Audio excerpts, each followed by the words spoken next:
Are you looking to reach new potential customers? SRD can help. We work with any size business and budget, plus our amazing listener base grows every day. For more information on how your business can advertise with SRD, please feel free to send us an email at sportsradiodet@gmail.com. SRD, Detroit's podcasting home.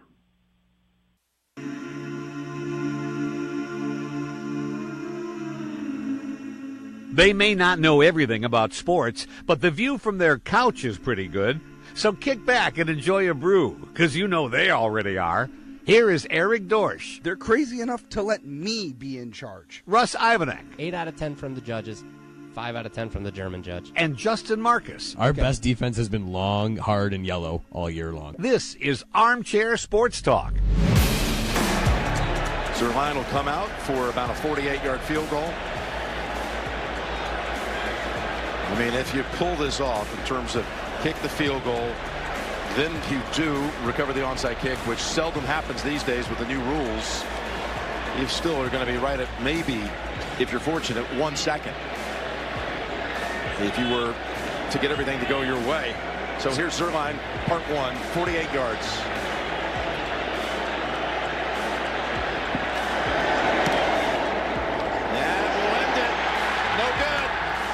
The rain continues. Yes, it does. They've got to snap it one more time. The ball will end up in the hands of Tom Brady on the kneel down. And what did he say to us the other day? He says, I pray to win another Super Bowl. So help me. I'll never ask again. Can I just get this one, he said. Belichick's going to become the oldest coach, supplanting Tom Coughlin, who was 65 when he beat the Patriots in Super Bowl 46. And there it is. The dynasty continues. All right, welcome into Armchair Sports Talk. I'm going to be straightforward.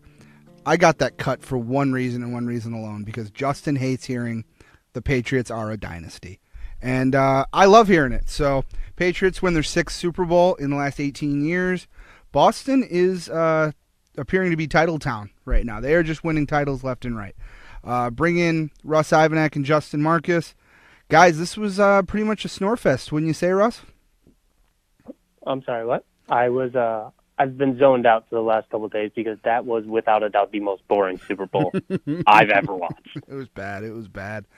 Justin Marcus, I know you were glued to the TV, loved every minute of that 16 points combined.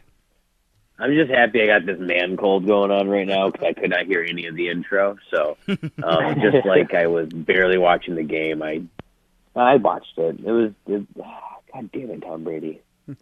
Oh, wait. You said you didn't hear any of the intro? Didn't take long. You didn't hear any of the intro? Give me one. I'll play it for you one more time. Oh, no, don't you dare. Yeah. Even in my recap video, I said there was no offense in this game. It was very, very boring. I mean, I'm pretty sure all of us had them getting to the over I think the over was like 52 points, and it was just terrible. No offense from two teams that actually have very high caliber offenses. If it wasn't for Julian Edelman going off for 141 receiving yards, this one could have been almost unbearable to watch. Patriots win it 13-3. Tom Brady, 262, and an interception. No passing touchdowns in this game. If you had told me that neither of these guys were going to throw for a touchdown, before the game started, I would have called you crazy. I would have thought you were absolutely out of your mind. These are two of the best quarterbacks in the league. They've got weapons galore. One of them will put it in the end zone, and never happened.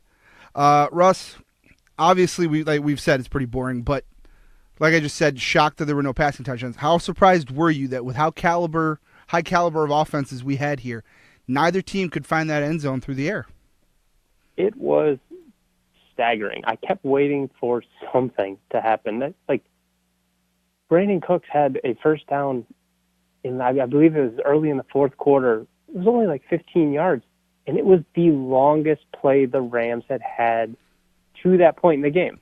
Looking it up, it was 24 yards. So it was a little more than I thought. But that's it. For a team that likes to go down the field a lot, how does this happen? It was very painful to watch. It was very shocking to watch. But I guess if the Bill Belichick, Tom Brady era has taught us anything, it's that it won't go how you want it, but they're going to win. Oh, I mean, that's pretty evident. When you win 1/3 of the titles since 2000, it means you've somehow figured out a somewhat winning formula. The stat that actually shocked me, and I don't know if you guys know this, they went 10 years without a title. From 05 to 15, they won no titles. I mean, obviously they lost the 2 to the Giants, but a 10-year drought there, that makes it even more impressive when you think it's really 6 titles in 8 contending years. It's pretty crazy. 10-year drought. That's like me saying I haven't had a drink in 30 minutes, so I'm thirsty. Jesus. As a Lions fan, can we get a playoff win? Talk about a 10-year drought. Get out of here. Well, that's how you know when you're spoiled. Yeah, like, exactly. It's been 10 years. Like, okay. Kind of like us talking about the Red Wings and a 10-year drought. Yeah, and I've maintained that we were spoiled by the success there, but it still didn't reach to the level that this Patriots team has won. Oh, no, absolutely not. Now, as I'm looking, I have the box score in front of me here, just kind of glancing through it. There's one stat, one number that really sticks out to me more than any other one, and that's the fact that on 10 carries, Todd Gurley rushed for 35 yards. Jay, a two-parter here. 1, what the hell are you doing only giving the ball to Todd Gurley 10 times? And 2, explain to me why the hell Todd Gurley spent a good portion of that game on the sideline. Even if you're injured, you are still like someone that draws attention. You go out there, even if you stand in place on every play, the defense has to commit the chance you might get the ball. Yeah, I mean, they could have used him as a decoy, but clearly something was happening that carried over from the game prior to this game. That's not what I thought. I thought Gurley was going to have some kind of, postseason breakout game where he's actually effective. I was shocked. Honestly, it felt like I was watching the Broncos when they won last with Manning, and the quarterback play wasn't there.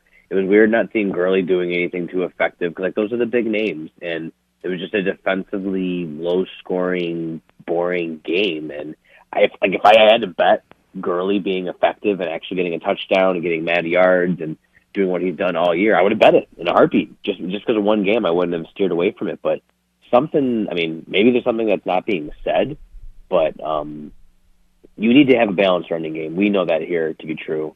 We know that to be true here, and I was shocked. I was absolutely shocked. Yeah. Oh, I absolutely was as well. I said it in a video, and I think we can all be in agreement. When you're the best player on the planet at your position, or at least arguably, you can make a case for a few other guys, but when you're the best player on the planet at your position, and you're in the biggest game, a game you're never guaranteed to ever get back to again, I feel like it would take literally the inability to walk to get me off the field. Yet this guy seemed more than content to just stand there and watch C.J. Anderson give it his best chance, watch the offense clearly struggle, clearly have something missing, and saying, nah, I'm good. I'm just going to stand here. Because you ran the ball 10 times. It means you clearly were capable of playing the game of football that day. There's just something that you didn't want to. And, I mean, injuries are injuries, but, Ross, how do you not say, no, I'm going to leave it all on the field. I've got 6 months to recover from whatever happens, whether it's a nagging little injury or, a major injury. I mean, judging by his past interviews on this, I don't think it was a want thing. Like, I am fully sure that he was committed to giving everything he's got. I just think there is something wrong with Todd Gurley right now. If it's an injury or what, I don't know what's going on with the guy, because we're not hearing anything out of LA, but something is wrong with this guy. And the Patriots keyed on it, and they made Jared Goff beat them, right? They said, all right, we're going to take away the run. We're going to focus on that, and we're going to play deep. We're going to take away over top, and we're going to make Jared Goff make throws to beat us regularly. So when they're focusing on Gurley and Gurley's not effective, he had to get pulled out because the running game was struggling, and I just don't get what was wrong with them. There has to be something fundamentally wrong because we are talking about this guy as one of the best running backs in the league, and he is. Yeah, part of me wonders if there's going to be a reveal. South. There has to be. I'm expecting maybe 2 months from now or something. We'll find out, he went in for an orthoscopic procedure or something. Like maybe there's something in his foot that there's a broken bone. It's a smaller bone. Yeah. I'm completely speculating, but that would follow the logic that he's not 100%, but just in watching him, you might not tell right away. I mean, he has to still be able to play because obviously they put him out there. But yeah, Oh, right. I fully expect we're going to get a tweet from Schefter saying, breaking news: Rams running back Todd Gurley undergoes surgery for insert what it may be. You never know. Right. It really is. My last we want to touch on a Rams player decided to make a little bit of a statement about a player, the Super Bowl MVP Julian Edelman. I want to talk about that, but before we do, we have to bring up Edelman's performance. 10 catches, 141 yards. I mean, it almost seemed like Brady just kind of didn't have to really read much. He just had to go, oh, there's Julian, give him the ball. I mean, the guy was targeted 12 times, caught it 10. After the game, I don't remember who said it, but I want to say it was Deion Sanders or LaDainian Tomlinson, someone doing the post game, made the statement that Julian Edelman is slowly walking himself right into Canton. Obviously, I feel like it's a little harder for us to assess, guys who could be going to the Super Bowl down the road, the Hall of Fame down the road, because we still remember the old school guys, Brady, Manning, Breeze. We look at them, not guys who came into the league just recently. But Justin, after everything he's done the last couple of years, can there really be a case made that Julian Edelman should be a future Hall of Fame wide receiver? I mean, this year certainly helps that discussion, but I think once we get a little bit farther away from the Super Bowl and that performance, it might help lend him to get in there, but I don't know that the longevity is there to make it. I think it's maybe just more of a knee-jerk reaction. People, he got the MVP of the game. I mean, people want to polarize it, so I think it's got to be more of just like it just happened, so we're going to talk about it in that sense, because I don't see Julian. I don't see that happening. Basically, let's put it bluntly, it's not going to happen. Okay. Ross, same question. Julian Edelman, has he got a gold jacket waiting for him if he can continue on this trend? No. The only way that he is slowly walking into Canton is if he's so slowly walking there that the door's shut long before he gets there. He has had 2 years where he's gotten to 1,000 yards receiving. That's it, right? He's had 1 year where he's had more than 6 receiving touchdowns. Is the guy good at what he does? Absolutely. He's an elite role player. We don't put role players in the Hall of Fame, though. Okay, that's fair. Now, I have to ask, because I just looked it up, because I remember hearing it. Does the fact that Julian Edelman is second all-time in receiving yards in the postseason, that doesn't play anything? Because the only guy in front of him is this guy, some of you guys may have heard of him. I don't think he was very good. His name's Jerry Rice. Played football for a couple years out west.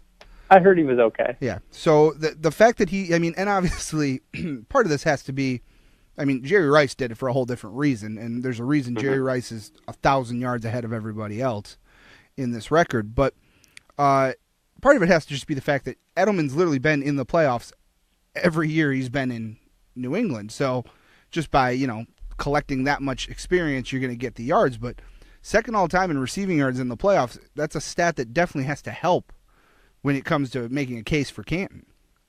Oh, it might help, but I'd like to see those numbers on a per-game basis. I mean, this is something that the Patriots have played 21 extra games over the last 8 years than a normal team could be expected to. So, yeah, I expect if he gets more whacks with the piñata, he's got a better chance of cracking it open than anybody else. It doesn't mean he was the best. It did give me a laugh. He was there a lot. It did give me a laugh. They showed Brady has as many touchdowns in the postseason as Goff has in his career. So it just shows you that, by that much time, you're just going to collect those stats. Do I think Edelman's a Hall of Famer? I think you can make the argument either way, but I think he's one of those guys where he's not like, Brady, and even the argument can be made for Gronk. He's not someone who, when his name's eligible, he's going to be a first guy. He's someone who you're going to see getting into the Hall of Fame when he's in his 50s because enough time has passed and they're giving him his due. He's not a first ballot Hall of Famer. He's someone that'll probably, unless he does something miraculous over the next couple of years, he's probably going to have to wait a little bit to get into the Hall of Fame if he gets into the Hall of Fame at all. So we'll see what happens there. But the reason we had to talk about his performance is because I don't know if you guys know this. Ndamukong Suh said, and Russ, you're going to have to say it because I'm pretty sure he said we shut down or we canceled out Julian Edelman. In my opinion, we eliminated Julian Edelman. What did you eliminate him from? Having 0 catches in the stat category? What? Explain to me what you eliminated about the guy who torched you for 10 catches for 141 yards. Explain that to me, please. Well, it's a lot like, to jump back to like Monty Python and the Holy Grail. Yeah. Like the Black Knight gets all of his limbs hacked off, and he's still trying to bite at him. And he goes, "Fine, we'll call it a draw." Like, no, you got taken apart for 3 hours. You lost. So it's delusional. But I think there's a lot of Lions fans that aren't surprised to hear something like that from Suh. I was just about to say, are you surprised? Like, this dude, that fits his MO every day of the week. I think the only way that argument works is if, okay, Goff outgunned Brady and you win the game. And if you win the game, sure, you might be able to make that statement. But when I saw that that's what he said, it's like, you should take a page out of your coach's book, because all he basically said was, and what he literally said was, I got outcoached. Absolutely. And he was humble in the way of saying, yep, I messed up. I got outcoached. They did it. The Pats did it again. And Suh wants to try to bring props to himself. It's like, shut up. No. Like, that's what we dealt with while he was here. He's an idiot. Yep. Oh, and get this. Edelman became only the second ever receiver to have 10 receptions and 140 or more receiving yards in a Super Bowl. Good job eliminating him. You put him in the record books. Yeah, for real. Yeah, I don't really, to be honest, I have no idea what Ndamukong Suh was talking about when he said this. It's just stupid. You know what? If Edelman had gone out and had a mediocre game, or if Edelman had been the caliber of like an Antonio Brown and had that kind of day, or not that kind of day, had that middle of the road game, you can get away with saying it. The guy had 141 yards receiving. That means nobody was stopping him. Nobody. And you like to boast that you have such a great defense. That defense got torched by a guy who was a college quarterback who had no offers, was an undrafted rookie, and is now one of the more prolific receivers in playoff history. You didn't stop anything. So it's tough. Have we considered the fact that maybe Suh meant Chris Hogan? 11 possible. Versus wearing number 15. I mean, that's the only way I can really think. He got his white receivers mixed up is all. Right. Like I can only assume that in the chaos of it all, that's what it was, because there's no way he actually met Julian Edelman and has a sane mind. Yeah, but even so, like, that's so like ludicrous. It's like, oh yeah, well, we shut down their special teams unit. It's like, but you still lost the Super Bowl. Like who gives a shit what you shut down? Like you still lost. That's Suh. I'm so happy that he's not on this team anymore, because, like, I know that we don't get a whole hell of a lot from Stafford and the people who are supposed to talk, but when you do talk, it better not be shit like that, because it's just outrageous. All right, well, you just pretty much voided my next question, Jay, because my next question was going to be, you know, seeing the way he is, now that we get to see it from another perspective. He's not one of our guys. He's, just a player. Seeing that now, Ndamukong Suh, Jay, you answered it, so Russ, I'll let you go. Ndamukong Suh, not a guy you'd ever want to see back in the Honolulu blue and silver? No. I don't need him. Unless it's a guy like Aaron Donald, where he's far and away above his competition. It doesn't make any money in the cap sense. It doesn't make any sense in terms of cap to spend that much money on an interior lineman. It's just not where the game's going. You can make do. I mean, we have Snacks. We're not paying Snacks Aaron Donald money, right? We're paying him a good amount, and that's probably about the most I'd want to pay. But Suh's demanding a lot more than that, and he's always going to. And then we get to all the attitude stuff. So no, I'm good with him being as far west as we can get him. Okay, that's fair. And Jay, you already answered, so we know you don't want Suh here, and that's totally fine. We'll accept you for that, Jay. Yes, sir. All right, so as Russ's video said earlier, and if you haven't seen the videos, we post them. Try to get videos out every week, giving you a little preview of what we want to do, what we're going to talk about. That's at Sports Armchair on our Twitter, and Russ put out a video earlier today about we've done plays of the week every week for the NFL. now that the season's over, we want to do play of the year. The best plays from the year, our opinion. But before we get to that, because that's how we'll wrap up this episode, we have to discuss it, because even though there's no signs of it ending this anytime soon, the pinnacle's been reached. Bill Belichick and Tom Brady are going to go down as the best duo in the NFL, best quarterback head coach duo. And the question I have, Russ, and this is a little kind of weird to me. What does it say that the greatest quarterback of all time is going to go down with a coach who's not even known remotely for his offense? The guy's considered one of the best defensive minds to ever do it. Well, because I think Belichick really, yes, is he a tremendous defensive mind? Maybe the best one in the league? Absolutely. Zero argument there. Well, you look what he did with the Rams. I mean, that was an offense that a couple weeks prior put up 60-something points against the Chiefs. And the Chiefs aren't a great defense, but still, that was an offense that put up video game numbers and played out of their mind all season with a second-year head coach who appears to be an offensive guru. So, and Belichick made that offense look non-existent the entire game. Absolutely. Well, and it's because it's an institutional thing with him. What did they do to neutralize Goff? A lot of what they did was they put in 2 play calls. Yeah. And with about 15 seconds left, when the mics cut off to the sideline, they changed the look of the defense 100% to make Goff have to make the calls to the line. Sean McVay, the offensive genius that he is, couldn't help him at this point.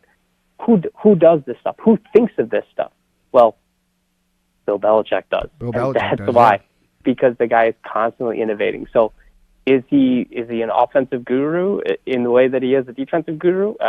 Maybe. Who knows?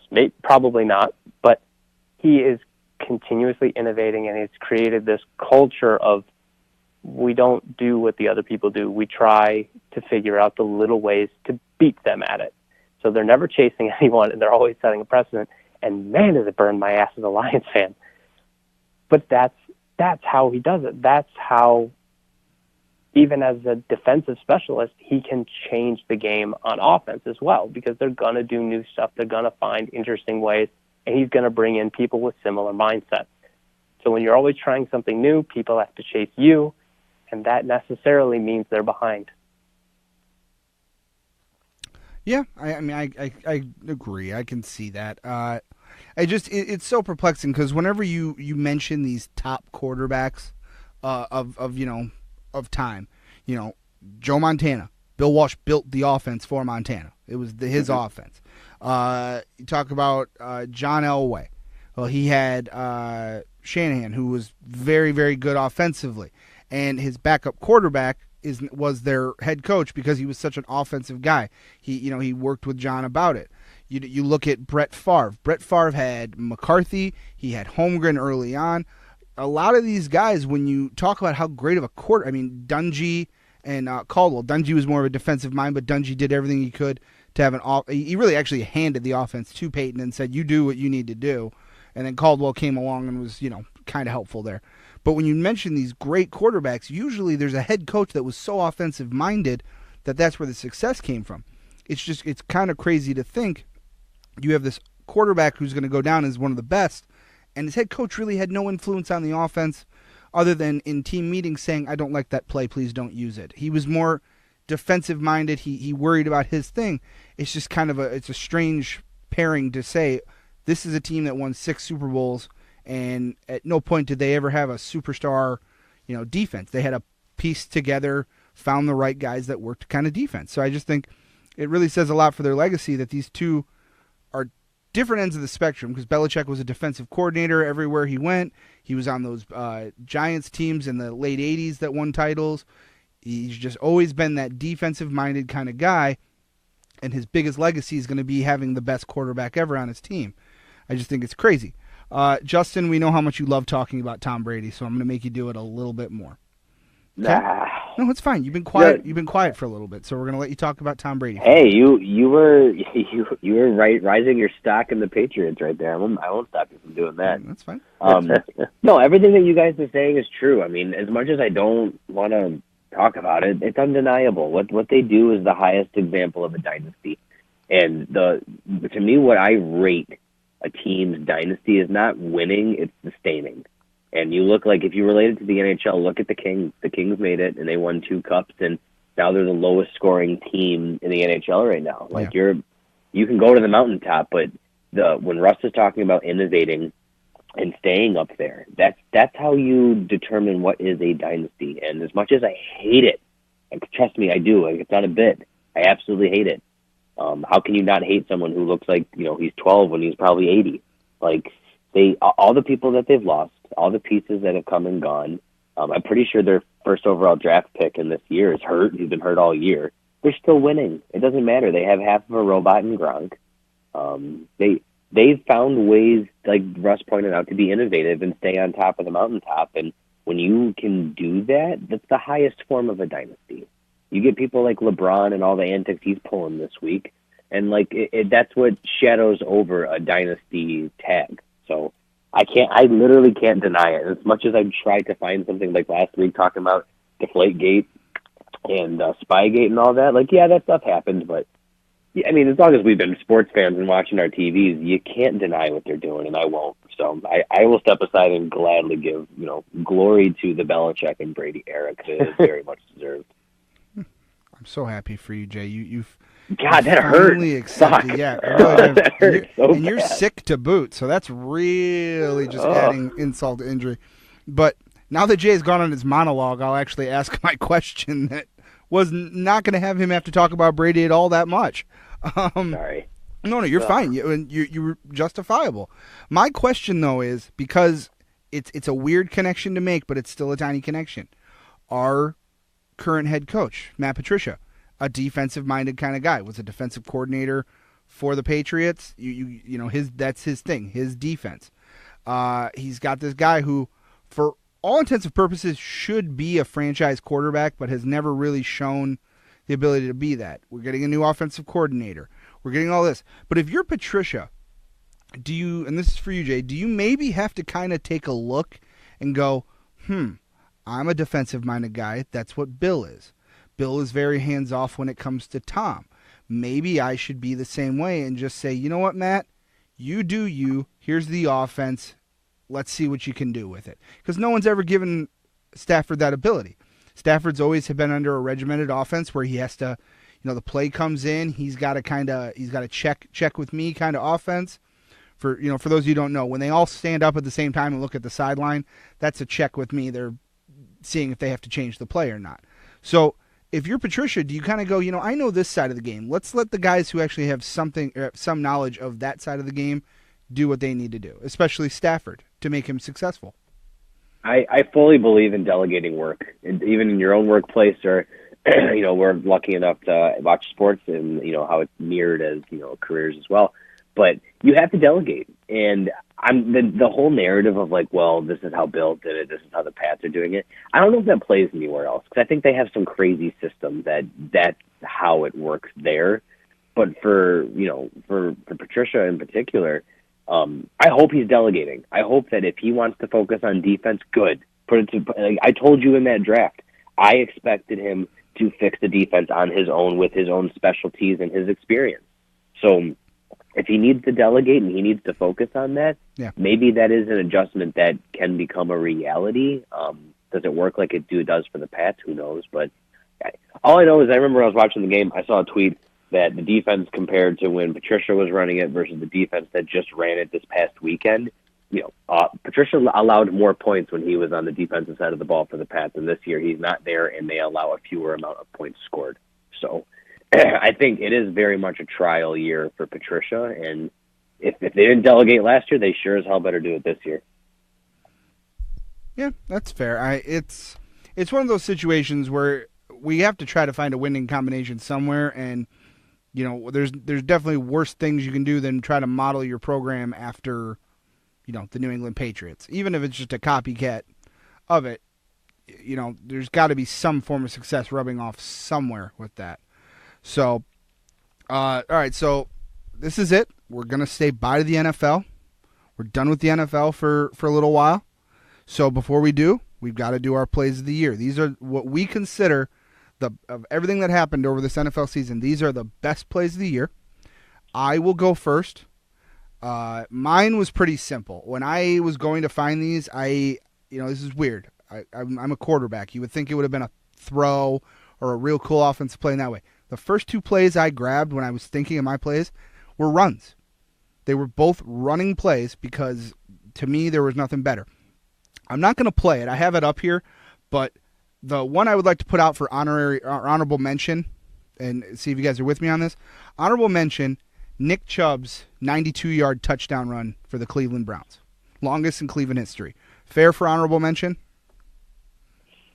Yeah, sure. Just for what happened with Cleveland Exactly. and finally getting out of the pit of misery there. As a Lions fan, I can get behind celebrating that bit of joy they had. Yeah. Well, it's the longest run in Cleveland history, and it's a rookie. Exactly. This team was, if you look at it, this team was propelled by two rookies this year. Baker and Chubb became very good pieces for this team. Now, obviously, Jarvis Landry being there and, that defense trying to assemble. Two rookies, two of their, first picks were off on the offensive side of the ball, and they both were very successful for the team. It was a great run. The call was great, and it was one of those things where you saw that run and you saw, okay, they've got a couple pieces here that, they're headed in the right direction. This isn't going to be one of those years where the quarterback comes out, has a good first 3 games, then you remember, oh, this is Cleveland, and he's dead by week 7. So it was nice for that. So honorable mention. I can't give them honorable mention. We have very strict rules. It's only 3 plays. There's only 3 of us. You don't get to break rules whenever you want, Eric. That's not how this works. Why are you the way that you are? I make the rules. I still don't know. All right, so because I didn't listen to a word he just said, Nick Chubb, honorable mention. All right, so I really wanted to pick it. I really did. But after going through it, I went, you know what? There was a better run. There was one better run than that this year, in my opinion. So mine is Derrick Henry's 99-yard touchdown run. There's already been one safety in this half. Drive starts at the 1 and looking for a little breathing room, and they get that and plenty more. Derrick Henry still going. Stays in bounds. He might go 99 yards for the touchdown. Unbelievable. Yeah, that has to be the best play there. 99 yards, end zone to end zone, pinned right up against the goal line. And I heard it mentioned a couple times, and I even kind of thought it too. To me, it's a run that rivals Marshawn Lynch's beast mode. All those years ago. I mean, he was just looking for guys to hit as he was running. So that's my play for play of the year. Best run I've seen since Marshawn Lynch's run. So Derrick Henry, 99-yard touchdown run for the Tennessee Titans, my play of the year. We'll move on now. Justin was a little fishy. He decided to go. I had to try. I had to. Yeah, very poor taste. Very poor taste. Justin, you went with the Miami Dolphins. They had this play this year that last-second desperation, and you know what? It worked out. 10 seconds left.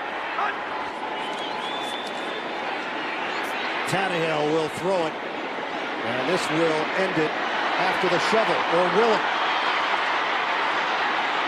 Miami running around, circling. Oh, look out! Gronkowski didn't have the angle. Touchdown! Oh, Kenyon Drake! A miracle! Miraculous in Miami! I just realized this after listening to this. I automatically have to disqualify this play because Drake scored against a guy who's got 97-year-old man knees and is a tight end. That doesn't count. It doesn't count. Look at the scoreboard. Not count. No, in the back. The Dolphins lost that game. Justin, I ask this question every week. I'm going to ask it for the final time for the NFL. Why is this the best play of the year for the 2018-2019 NFL season? Now, when I tell you this, are you actually going to listen, or are you going to start working on something else? What? Yeah, exactly. Go for it. I'm all ears. I could listen to Gronkowski didn't have the angle all day long. Make it a ringtone on my phone. Okay. It is perfect. The reason why it's perfect is it's a shiny example that the Patriots are not perfect. I love that they are this dynasty, but they're still human. They are still susceptible to errors. And the fact that there were no errors on this play and that there's no flags called, and the fact that there was a walk-off touchdown at the end of the game and it happened to the Patriots who won the Super Bowl, there's only one other team that made the Patriots look like fools this year, and that was our Detroit Lions. So the fact that there are moments where the Patriots are idiots is my play of the year, because it was perfect in a play of itself, but it's more damning that the Pats couldn't stop that at the end of the game. So that's why it's the best of the year. You know what, Jay? I'm not going to lie. I like that. I'll give that to you. That was actually a good one. It's a great play. It really was a great play. I remember sitting in the booth watching it as it was happening. Same thing. I don't think it's pretty. It's probably pretty obvious. I'm a Patriots fan. Lions come first, but I like the Patriots. So yeah, in case you didn't know, just being full transparency. But I even found myself going, go. Like, I wanted to see it. It's one of those things where I think we're all kind of a little too young to remember the the Motor Bowl Miracle, where Tennessee lateraled it like 6 times to win the game. Music City Miracle. Thank you. I wanted to say the Motown Miracle. I'm like, that's not right. That's Detroit. Music City Miracle, and while we were alive for that and it's there, we don't really remember it. So this is what that is for us. It's that crazy trick play that shouldn't work, but somehow it ended up working. So it was a great play. Now, Russ, you chose a great play too, but you chose a play where in our group text you told us what it was, and 3 seconds later Justin admitted defeat to all of us because you did something that not many people do. You gave love to the little guy. You gave love to the little guy, and here it is. Seconds to go. There's Cohen. Burton to Cohen, looking to throw it, and he's got the touchdown! Anthony Miller! Off of the handoff, the toss to Cohen, and look at that. Toss to Cohen, and look at that. Russ, same question, asked it to you 16 times. Why is this the play of the year? Because first off, we saw something that we've never seen before. That was the shortest player to ever throw a touchdown pass in the NFL. The aforementioned reason why our short in stature specialist, Justin, wanted that play instead. But it's also one that the clock's expiring, and they could have played it safe. They were on the goal line. They could have lined up with their fullback and tried to plow it in. But no, the future belongs to the bold. They went with a reverse toss to Cohen, who threw a touchdown pass. Like, this is what I watch the NFL for. Creative stuff, fun stuff, scoring. Looking at you, Super Bowl. And we got it all in this one. Do I hate that it was the Bears and there's another NFC North team? Yes, but the fact that I still love this play convinces me even more that it's the play of the year. They could have gone conservative. They could have been boring. They could have not had the play of the year. But they did. And I got to vote for it, too. Yeah, That's you know what? I was fully prepared to vote for mine. And then he hits us with that line. The future belongs to the bold. What is wrong with you, dude? You were just like, we're going to have to start trademarking the things you say because they just work. They really work. I've got a long drive to and from work, so it gives me too much time to think. So what you're saying is you spent a lot of time talking to yourself. Okay, that's a disturbing amount of time. Now it makes sense. Okay, Yeah. I'm there with it. All right, well, that's our Super Bowl edition of Armchair Sports Talk. I mean, if you listen to this show at any amount, you understand we all really love the game of football. We enjoy talking it. I mean, if you could see our text thread, it's football, football, football from the beginning of August till, yesterday. It's nothing but football because it's a sport we all love. We enjoy watching, whether it's college, NFL. It's just a great time, and believe me, we're going to miss it. Guys, we got to somehow get through like another 5 months of no football. And hockey. Hockey. So that's going to do it for us here on Armchair Sports Talk. As always, we always appreciate you guys listening. We have a great time doing this. I mean, we say it all the time. We literally get to do a sports show with our best friends and do nothing but talk Detroit sports. So it's a great time. Russ Ivanek, we really appreciate you taking the time today, buddy. Yeah, I'm going to go talk to myself some more. I was going to say, you have a good time. Yeah, absolutely. You have a good time with that. Justin Marcus, the little guy is going to win this time. So, as a little guy, thank you for being here. We always appreciate it. I'm very honored at all 5 feet 4 inches to be here, and I'm just happy that we never had to talk about the Patriots again for a while. So good day. That's fair. That's fair. And I'm your host, Eric Dorsch. As always, really appreciate it. That's one small step for us, one giant leap back in Detroit sports broadcasting. What you just said is one of the most insanely idiotic things I have ever heard. At no point in your rambling, incoherent response were you even close to anything that could be considered a rational thought. Everyone in this room is now dumber for having listened to it. May God have mercy on your soul.